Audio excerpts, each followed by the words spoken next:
going to talk about a fountain pen which I got in a 3 for $15 deal at fountainpenrevolution.com. And this is another pen from India, the Camlin 18. Now, I correspond with a lady from Canada who is not just an amazing calligrapher, but she also has Indian roots.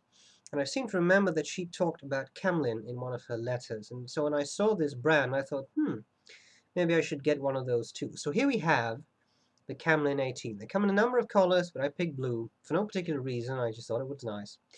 I'll show you the parts of the pen. I'll tell you what I like about it, what I don't like about it, and then I'll do a writing sample. So the cap has a little blue tip, same blue as the barrel. I like that, sort of balanced. Nearly dropped it, but I didn't.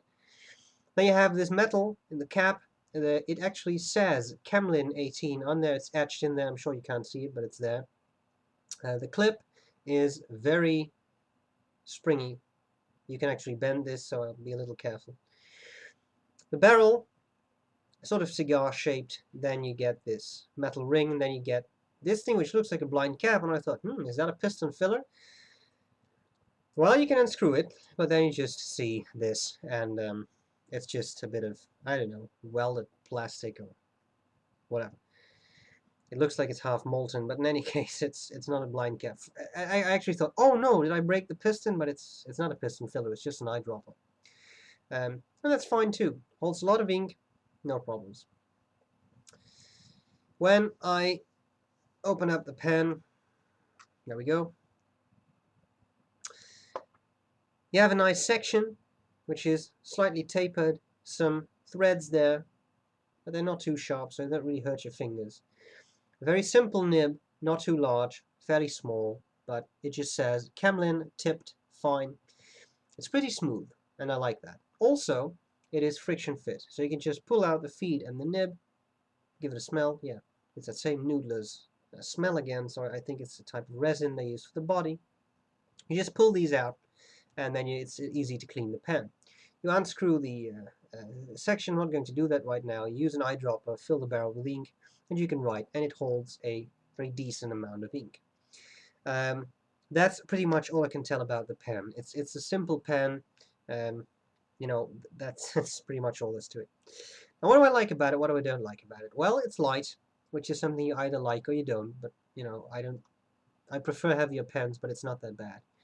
I like the size. When posted, it's a really nice size. When it's not posted, it's not bad, not even for my large hands. I like the looks. Yes, they're very simple, but I actually like this. It looks nicely balanced, somewhat bright color. That doesn't hurt. It's not another black and gold pen. So I think that's cool. It's fairly inexpensive, so that's nice. A fairly decent nib. And what I personally did is I just put Bay State blue in it. I like Bay State blue, but blah blah blah, staining, plastic, etc. I don't put that in expensive pens, but this one, relatively inexpensive, so let's just go for it, I thought. And you got blue and then blue ink. I like that kind of stuff. I'm not a person who really matches pen colors and inks, but you know, it's not bad. Okay, so the Camlin 18, interesting pen. I think it's enough talk, and I should do writing sample. So that's what I'll do next, and I'll see you later. Bye-bye. Okay, here we go with the Camlin 18. A simple pen, but I really like it. The design is nice and simple, but I think it just looks cool. With the chrome cap and then this little blue plastic thing on top, which is the same blue as the barrel and the grip. I think that's a pretty cool pen. So,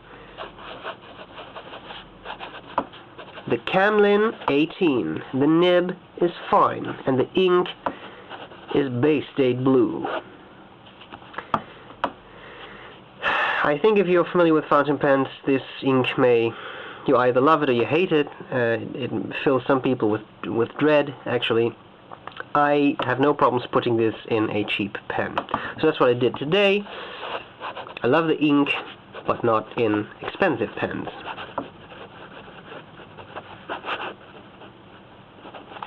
I was applying a bit much pressure there.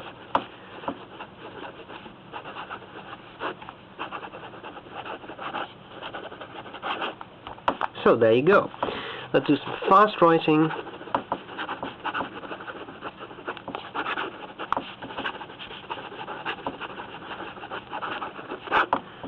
As you can see, there's very little skipping. There was a little bit there that may have been me. I'm not sure. It seems to be fairly resistant to the skipping. It's nice. I like that. Okay, line variation. No, we can squeeze a bit out there. This is not the flexiest of nibs, but it's not bad either. You see quite some feathering here, but that's the paper, I'm afraid. Okay, well, let's do some coloring. Nice even patch of ink, fairly wet. Not extremely wet, but fairly wet. I like this pen. As I said, I like its design. It's inexpensive. So if you're in the market for something like this, do consider it. It does look like this is a blind cap, but it's not a piston filter, as I told you. But apart from that, you know, I mean, eyedroppers are nice too. I like it. And that's all there's to it. So, I hope this was useful. This says something like thug, but it should say, this should be an N. I thank you for watching, and I'll see you later. Bye-bye.